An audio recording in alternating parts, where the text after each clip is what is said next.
Tapi belum Tiga resmi ya. Ustaz. Itu kalian jangan berharap terlalu tinggi ya. Ya paling tidak paling itu sehari itulah minimal itu. Kalau nanti ada ketentuan yang lain mungkin 2 hari, 3 hari, 4 hari itu menunggu keputusan selanjutnya. Jadi tenang saja, yang penting masih di rumah kan, masih santai. Jadi libur kapanpun kan bisa. Nggak libur pun bisa juga gitu. Jadi seperti itu. Baik, kita mulai. Assalamualaikum warahmatullahi wabarakatuh. Waalaikumsalam warahmatullahi wabarakatuh. Alhamdulillah wassalatu wassalamu ala asyrafil anbiya'il mursalin wa ala alihi washabihi ajmain wa la haula wa la quwata illa billahil aliyil azim. Allahumma shalli ala sayyidina Muhammadin abdika wa rasulika nabiyil ummi wa ala alihi washabihi wasallim tasliman katsira amma ba'd. Alhamdulillah pada kesempatan kali ini kita bisa berkumpul kembali dalam rangka belajar bersama balaghah ya, di antara ilmu Al-Qur'an untuk memahami dan mendalami Al-Qur'an. Dan pada kesempatan kali ini meskipun menggunakan Google Meet, ya saya menggunakan Google Meet karena lebih mudah dan lebih ringan saya rasa daripada Zoom. Marilah kita mulai acara kita dengan membaca Ummul Furqan Al-Fatihah. A'udzubillahi minasyaitonirrajim. Bismillahirrahmanirrahim. Alhamdulillah. Rahmanirrahim. Maliki yaumiddin. Iyyaka na'budu wa iyyaka nasta'in. Ihdinas siratal mustaqim. Siratal ladzina an'amta 'alaihim. Alamin. Pada kesempatan yang lalu sudah kita bicarakan tentang fasohatul mufrad ya. Coba kita ulangi lagi apa yang kalian pahami dari fasohatul mufrad ya. Bagaimana telah kita bicarakan pada kesempatan yang lalu tentang fasohatul mufrad. Menurut kalian, coba saya ingin tahu ini. Di sini ada beberapa orang ya. Menurut kalian ya, fasohatul mufrad ya.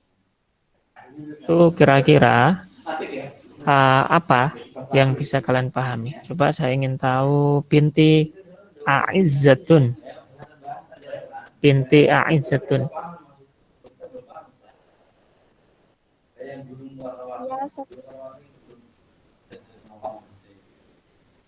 Ya, apa yang kamu pahami dari fasohatul mufrad?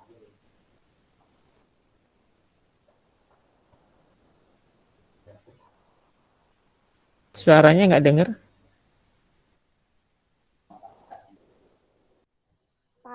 Fasih terbebas dari huruf yang maknanya sulit. Oke, terbebas dari huruf yang susah diucapkan, terbebas dari makna yang sulit dipahami. Terus, ada lagi satu?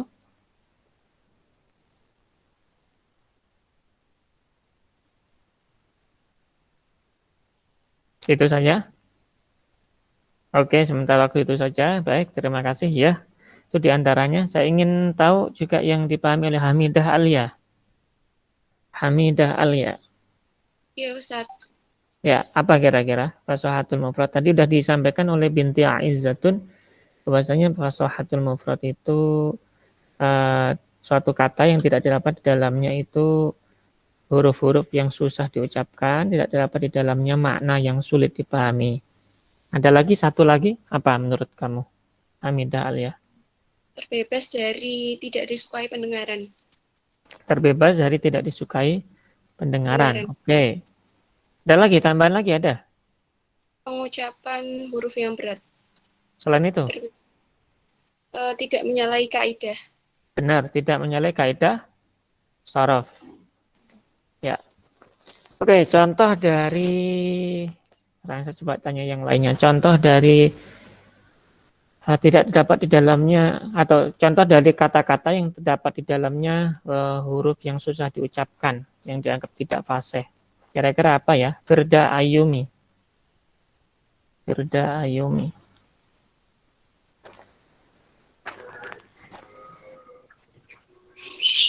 Ya, Ustaz. Contoh dari kata yang tidak fasih karena ada huruf yang susah diucapkan.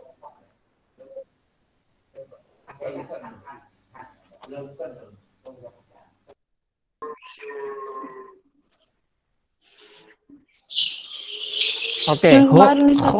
Oke, ho, itu termasuk. Ya, benar.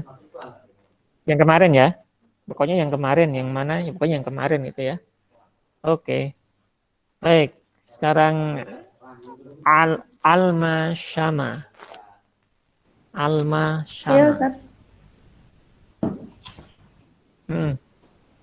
Selain contoh tadi yang disebutkan oleh Firda, kata yang ada huruf, terdapat huruf di dalamnya, huruf yang susah diucapkan. Dan lagi di antara itu ada kata yang maknanya itu tidak dipahami atau tidak bisa dipahami.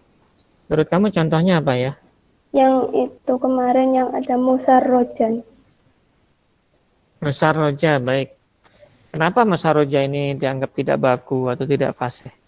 Karena makna memiliki dua makna, yaitu cahaya hidungnya berarti cahaya lampu atau yang disebut mengkilap atau pedang siroj mancung. Mancung ya. Baik, benar. Oke, terima kasih. Untuk berikutnya, contoh dari kata yang tidak baku karena tidak sesuai dengan kaidah shorof atau menyalahi kaidah shorof atau mukhalafatul qiyas. Rachel nako, Rachel nako, Rahel, Rohil, Rachel. Iya, Ustaz. Ya, apa contohnya? Let's repeat that.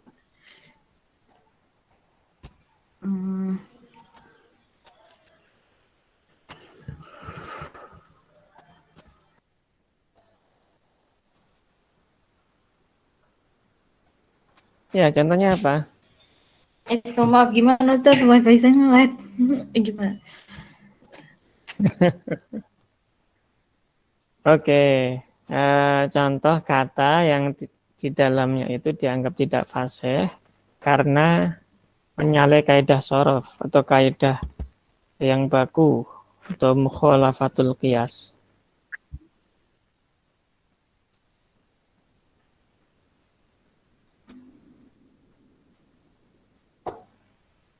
Apa?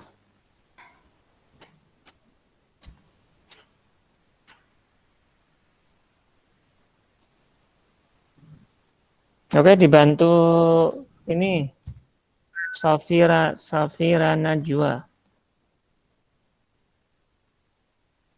Safira Najwa. Ya, Ya, apa? Wah, Ustadz bisa diulangin tadi sinyalnya agak keganggu. Oke. Memang asik ya kalau online ini bisa terganggu sinyal. Oke. Contoh dari kata yang tidak sesuai dengan kaidah shorof, karena istilahnya contoh dari kata yang tidak baku karena tidak sesuai dengan kaidah shorof itu apa contohnya?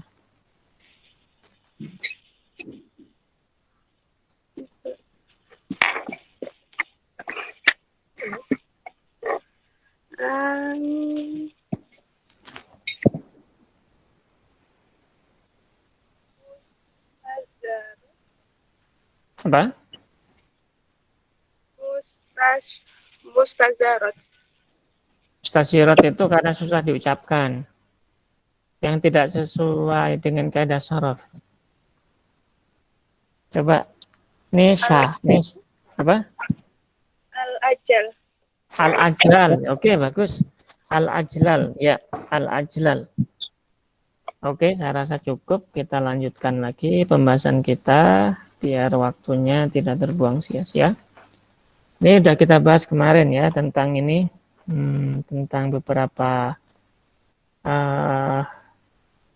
ciri-ciri dari suatu kata yang dianggap kata itu tidak fasih ketika terdapat di dalamnya pengucapan huruf yang berat, dapat di dalamnya makna yang sulit dipahami, dapat di dalamnya istilahnya menyalahi kaidah, terus yang terakhir ini walaupun nggak terlalu wajib ini, kan ini sama aja dengan yang berat ya, tidak disukai pendengaran. Yang wajib sebenarnya 4, itu huruf yang berat, makna yang sulit, menyalahi kaidah itu. Oke, Itu selain itu juga ada fasohatul kalimat atau fasohatul murakkab. Jadi selain fasohatul mufrad atau fasohatul kalimah, ada lagi namanya fasohatul murakkab. Nah, fasohatul murakkab itu adalah kefasihan kalimat. Artinya suatu kalimat dianggap dia itu tidak fasih ketika kalimat tersebut terdapat di dalamnya beberapa ciri. Apa saja? Yang pertama adalah tanafurul kalimat, yaitu kata-kata yang susah diucapkan. Ingat, ini bedanya ya dengan fasohatul mufrad ya. Kalau fasohatul mufrad itu kata, jadi kata tersebut dianggap tidak fasih ketika ada huruf yang susah diucapkan. Sedangkan setelah kata digabung dengan kata yang lainnya menjadi kalimat, kalimat dianggap tidak fasih ketika terdapat di dalamnya kata-kata ketika diucapkan dalam satu kalimat ini menjadi susah diucapkan atau berat diucapkan. Contohnya apa? Ini contohnya.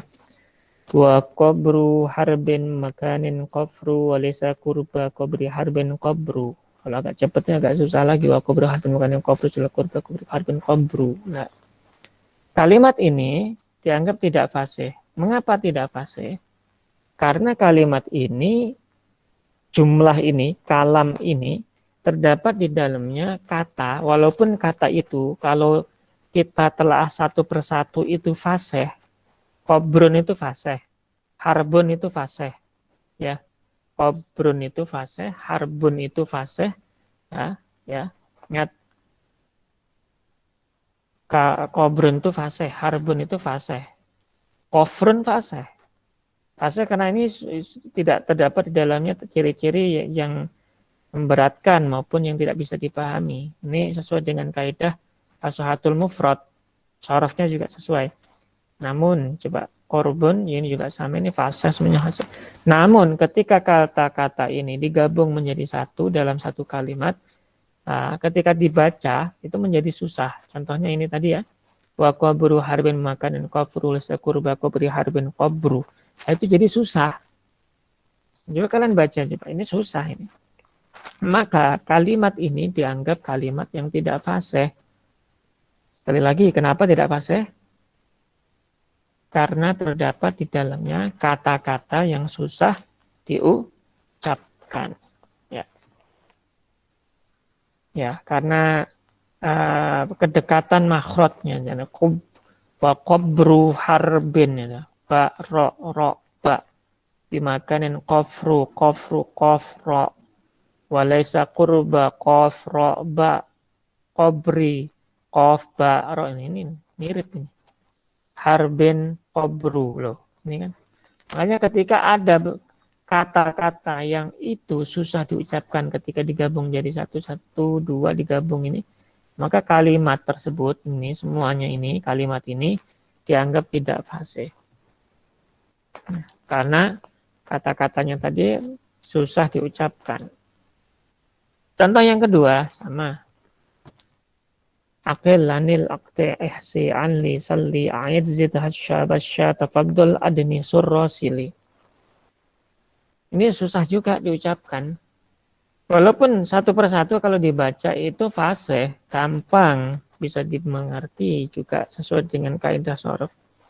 Contoh aqil, anil, itu gampang. Tuh, screen-nya nggak terlihat ya? Terlihat. Terlihat, Ustaz. Terlihat? Terlihat. Kok ada yang nggak kelihatan? Codingan mungkin. Ya. Oke. Jadi ini akil, anil, akti, ahsimil, hali, sali, a'id, zid, hasya, basya, tafaddul, adni, surro, sili. Ini sudah saya bagi kemarin di Google Classroom ya, bisa di-download ini PowerPoint saya. Yang jelas, dalam kalimat yang kedua ini terdapat kata-kata ketika dibaca secara satu susunan itu ya. itu kalimat ini susah diucapkan. Meskipun perkata akil, ini ya gampang ya dibaca. Anil, gampang. Ya. Namun ketika digabung jadi satu jadi susah. Dan ini kalau perkata ini fasih juga, ini sesuai dengan kaidah shorof, ini sesuai dengan kaidah shorof, ini sesuai dengan kaidah shorof, dan juga sesuai juga dengan apa syarat-syarat kefasihan, tidak terdapat di dalamnya kata-kata yang sulit diucapkan, huruf-huruf yang sulit diucapkan. Namun ketika digabung jadi satu, kata-kata ini digabung jadi satu, jadi susah diucapkan. Maka kalimat ini ya, gabungan dari kata itu disebut kalimat ya. Kalimat ini disebut dengan kalimat yang tidak baku atau tidak fasih. Ya. Akil anil laqti'ah min lali salli ain tijataha syabas syatafaddal adni surrasili. Jadi kalian kalau dengar kalimat ini atau baca kalimat ini jangan terlalu, wah hebat sekali bahasanya. Enggak hebat ini. Kenapa? Karena tidak bisa diucapkan atau susah diucapkan. Ya ini tadi ya. Contoh yang lain. Yang kedua adalah du'fu ta'lif. Kalau tadi susah diucapkan kata-katanya. Yang kedua ini adalah susunan yang lemah atau struktur kalimat yang tidak sesuai dengan kaidah nahwu. Contohnya fil baitir rajulu. Ni'ma zaidan al-karimu. Ini semua contoh kalimat yang tidak fasih. Nah, mestinya dalam tataran tata bahasa Arab itu setelah jar majrur kan tidak perlu menggunakan alif lam, kecuali untuk penegasan ya. Itu pun jarang di ini kan. Mestinya rajulun gitu. Yang benar ini fil baiti rajulun. Yang kedua juga gitu, nikma zaidan al-karimu. Nikma setelah nikma kok mansub itu dari mana gitu. Kalau mestinya setelah itu kan fa'il li fi'lil ta'ajjub gitu mestinya. Nah ini salah. Tidak sesuai dengan kaidah nahwu. Yang benar ini ni'mal karimu zaidun, bukan di sini zaidan. Yang benar ini. Seperti ini juga. Dalam bahasa Indonesia juga sama. Dalam bahasa Indonesia kalian pernah mendengar kata-kata yang aneh juga. Termasuk susunannya lemah. Contohnya buku membuka buku saya. Membuka buku saya. Ini kan nggak sesuai dengan kaidah nahwu shorof. Nahwunya tuh nggak pas. Kenapa? Subjek predikat urutannya nggak jelas. Mestinya kan subjek predikat objek itu susunannya. Nah di sini malah kebalik-balik. Membaca buku saya. Mestinya saya membaca buku. Nah, itu lebih bisa dimengerti. Nah, makanya ketika susunan kalimat itu tidak sesuai dengan kaidah shorof, jadi semakin tidak bisa dimengerti. Itu diantara. Itulah kenapa nahwu itu termasuk penting untuk memahami bahwasanya kalimat ini baku apa tidak. Makanya ciri yang kedua dari kalimat yang baku adalah tidak terdapat di dalamnya du'fu ta'lif. Susunan yang lemah. Oke, berikutnya.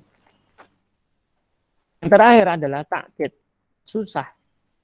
Yaitu suatu kalimat dianggap tidak baku, tidak fasih ketika kalimat tersebut memiliki takkid. Kesusahan. Nah, takkid ada dua. Atau takkid itu kesusahan atau kesulitan. Yaitu takkid lafzi atau makna yang lafadz yang susah dimengerti. Dan yang kedua adalah takkid maknawi atau makna yang susah dimengerti. Ada dua ini. Contohnya dari takkid lafzi, lafadznya saja susah dimengerti. Kenapa? Jarang digunakan mamanya. Dalam kalimat tersebut. Jadi yang kita baca itu kalimat. Kalau kemarin kita baca itu kata per kata. Karena yang kita bicarakan adalah fasohah mufrad. Yang sekarang ini adalah fasohah murakkab. Ketika dalam kalimat tersebut ada kata, satu kata saja yang tidak fasih, maka seluruh kalimat ini menjadi tidak fasih. Gitu. Itu takkid lafzi. Seperti ini. Jafakhot wahum la jafakhuna bihabihim Syamun alal hasabil aghari kala iluh. Nah ini. Kemudian sampai contoh ini, ada lagi contoh yang ini takkid maknawi. Kalau tadi takkid lafzi, secara lafadznya susah dimengerti. Sekarang secara lafadz bisa dimengerti, namun maknanya itu jadi nggak jelas.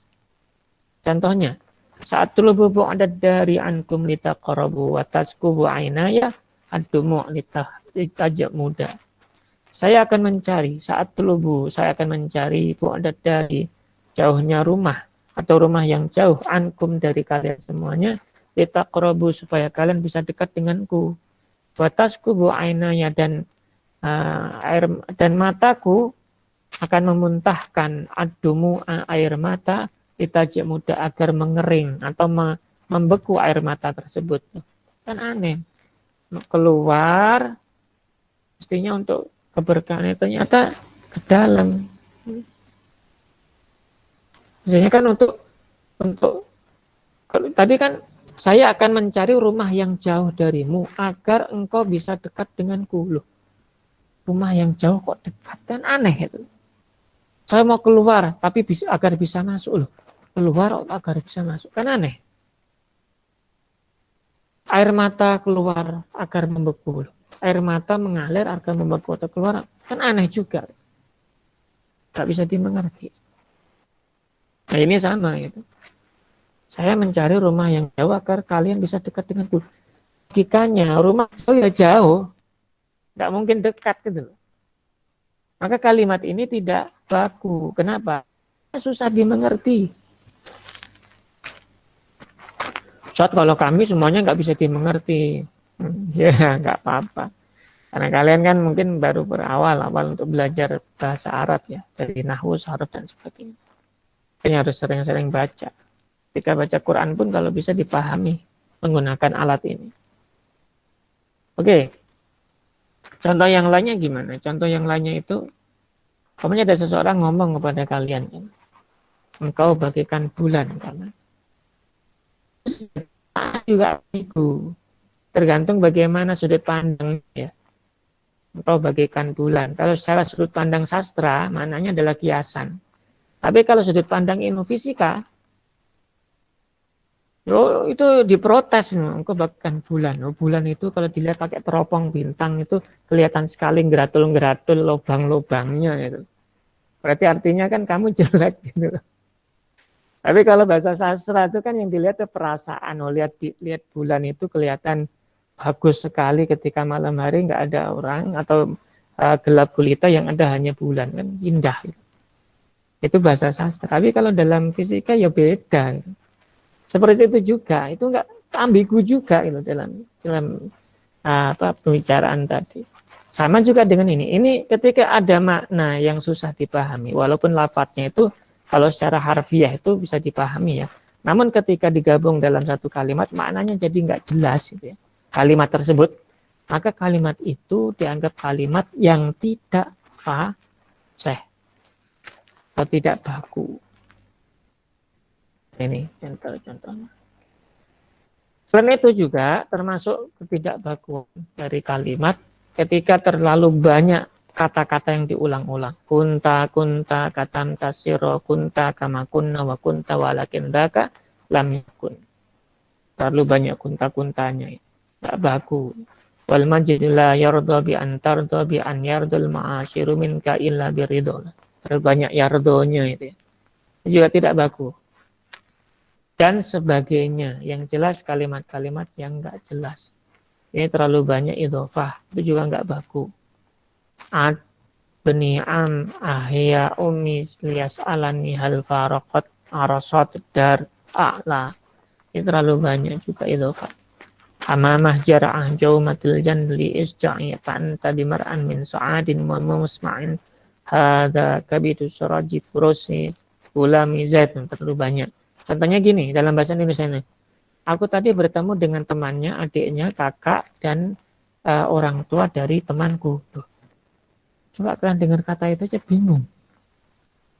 Di kalimat itu tidak baku. Kalau terlalu banyak idhofah, terlalu banyak posesif ya. Posesif kata-kata yang bertingkat tadi atau murokab yang atau kata-kata yang tersusun secara majemuk tadi tapi malah nggak sesuai dengan aturannya. Oke, berikutnya juga terlalu banyak kata sifat itu nggak membuat kalimat juga tidak baku. Contohnya ini, danin ba'id muhibbin mubagid bahid aghar yahulwan mumir layyin syaris, dekat tapi dekat jauh, cinta membenci, gembira menipu, hulwan manis dan pahit, lain lembut dan kasar. Loh, kok jadi satu? Kamu itu lembut tapi kasar, kamu itu dekat tapi jauh, kamu itu dicinta tapi dibenci, kamu itu senang tapi bikin goroh atau bikin benci atau bikin gak suka, kamu itu manis tapi pahit. Loh, kamu itu lembut tapi kasar. Loh, aneh kan? Terlalu banyak juga kata sifat di dalamnya. Itu juga dianggap kalimat ini nggak baku. Oke, secara ringkas ya, fasahatul murakkab atau kefasihan suatu kalimat itu terjadi ketika tidak terdapat dalam kalimat hal-hal berikut. Yang pertama, tidak terdapat kata-kata yang susah diucapkan, tidak terdapat di dalamnya untuk alif susunan yang susah, susunan yang salah atau kaidah nahwu yang salah. Yang terakhir, tidak terdapat di dalamnya takkid atau makna yang susah dimengerti atau lafaz yang susah dimengerti. Oke. Kalau terdapat tiganya ini, maka kalimat tersebut dianggap tidak fasih. Ya, ini termasuk takkid ya, takkid maknawi juga termasuk takkid. Yang lainnya ini tambahan. Kasratul tikror, tatabu'an idhofat, tatabu'an sifat ini tambahan. Oke. Dari sini ada pertanyaan. Kalau saya cerita ini terlalu lama, nanti akan saya menggiring kalian ke alam bawah sadar, alam mimpi. Rahma, ada pertanyaan? Enggak. Belum, oke. Baik, sekarang kira-kira ringkasannya apa ya? Apa itu yang disebut dengan kefasihan kalimat atau fasahatul murakkab? Saya ingin bertanya kepada Fadilatus Sya'ban ya. Sya'ban ya, oke. Gimana? Ringkasannya apa? Kalimat fasahatul murakkab itu apa maksudnya? Jika ada kesulitan-kesulitan di dalam suatu kalimat.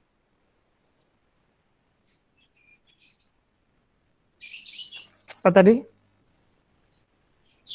Kesulitan-kesulitan yang terdapat di dalam suatu kalimat.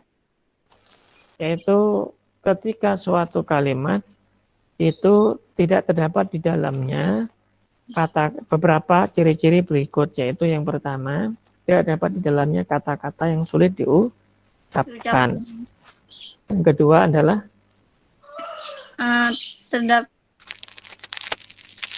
tidak terdapat makna yang sulit dimengerti. Yang sulit dimengerti. Tidak dapat makna yang sulit dimengerti. Oke. Terus terakhir. Tidak terdapat kata-kata yang diulang-ulang. Ya. Tidak terdapat kata yang diulang-ulang. Kalimat yang tidak sesuai dengan kaidah nahwu.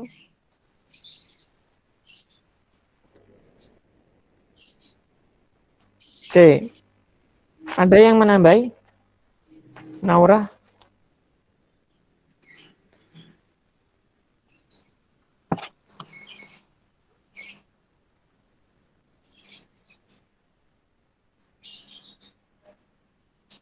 Apa tambahnya? Ada tambah?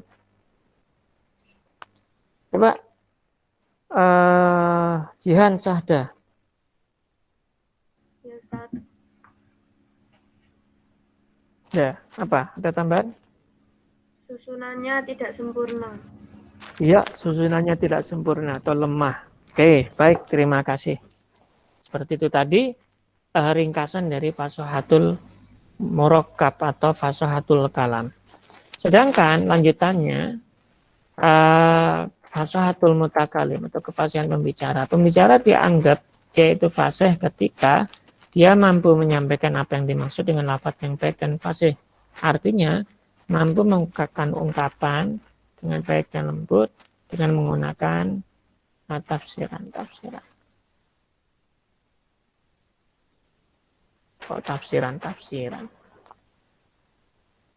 Yang jelas mampu menggunakan menyampaikan apa yang dimaksud dengan lafaz-lafaz yang baik dan fasih. Itu dianggap mutakalim itu sebagai mutakalim yang fasih. Oke. Itu fasahatul mutakalim, kefasihan seorang mutakalim atau pembicara. Ketika tidak terdapat di dalam diri seorang bicara itu cacat bahasa, di antaranya tidak terdapat dalam ungkapannya itu tidak dapat uyub atau cacat-cacat yang terdapat dalam fasahatul mufrad atau fasahatul kalimah. Yang kedua tidak terdapat di dalamnya itu, dalam dirinya itu fasahatul murakkab atau susunan ruti. Ruti.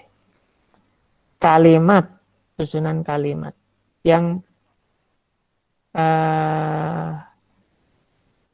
yang menyalahi kaidah dan sebagainya. Yang jelas ketika seseorang bisa mengucapkan ungkapan-ungkapan yang baku, yang fasih, dan kalimatnya baku dan fasih, kata-katanya juga baku dan fasih, maka seseorang itu dianggap sebagai seorang mutakalim yang fasih. Oke, ini tadi.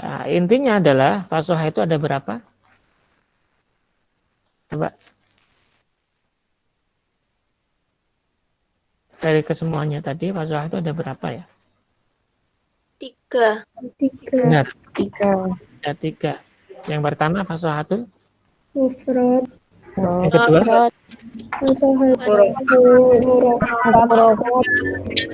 terakhir Mutakalim. bagus. Nah,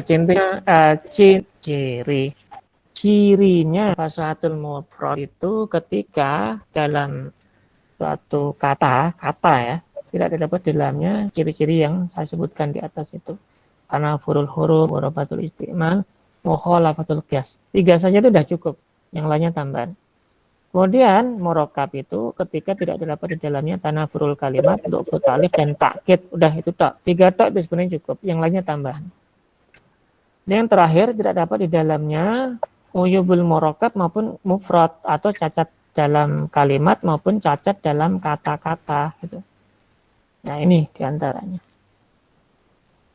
Jadi ada 3 macam kefasihan. Nanti akan saya share ulang di grup ya, seperti kemarin. Oke. Ada pertanyaan?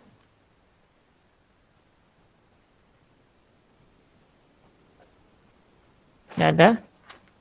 Jelas ya? Nanti mohon dikerjakan di itu yang saya tugaskan kemarin, yang di grup itu, yang di mana kemarin itu di Google Classroom ya. Mohon nanti dikerjakan yang di Google Classroom.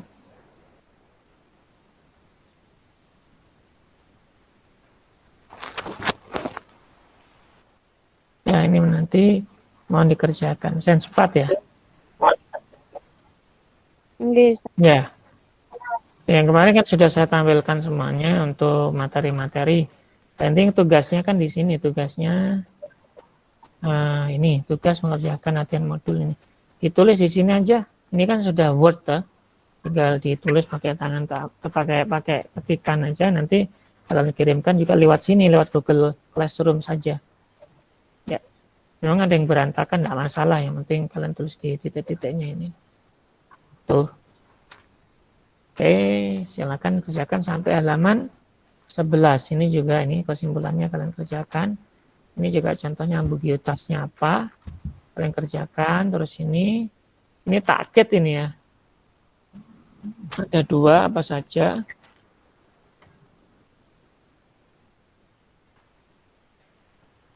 Sampai halaman 11 pokoknya. Halaman 11-nya mana yo? Jadi hitung aja nanti halamannya kalau udah sampai 11 itu halaman 11. Ini error ini kayaknya ini. Ya ininya error ini. Halamannya ini. Jadi kalian ini kan tadi di sini. Terus materi-materi yang kemarin sudah saya share di grup, tinggal dilihat barangkali ada yang butuh tambahan apa atau mungkin mengulang kembali di sini. Tinggal dilihat aja seperti ini. Yang kemarin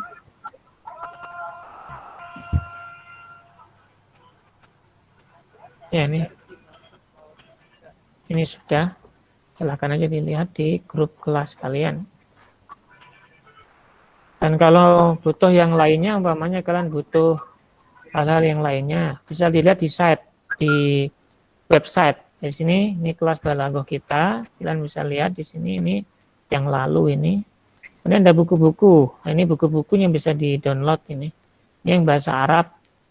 Ini ada makna pegonnya, Jawharul Maknun Pegon. Yang ini modul balaghah 1 dan modul balaghah 2. Tapi yang kita gunakan yang pertama dulu ya. Nggak usah nginjak kedua. Kalau mau di-download dulu nggak apa-apa, kalian mau baca-baca. Ya. Yang pegon ini tinggal dipelajari. Kalau nggak paham nanti kita bahas di kelas. Kalau di-download aja kan bisa.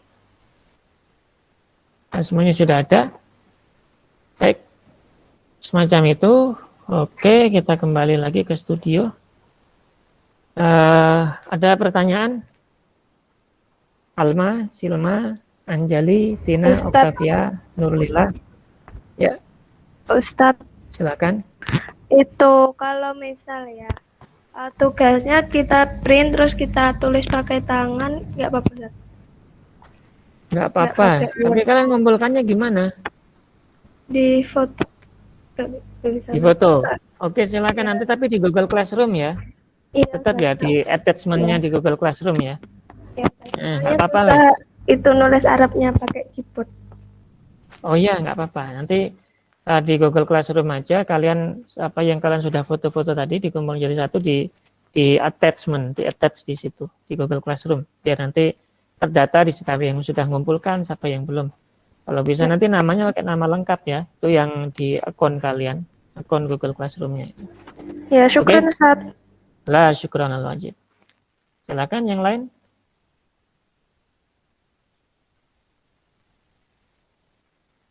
Binti Alzda Wibawa. Alzda Wibawa ini sakit tuh. Kok pakai masker di rumah?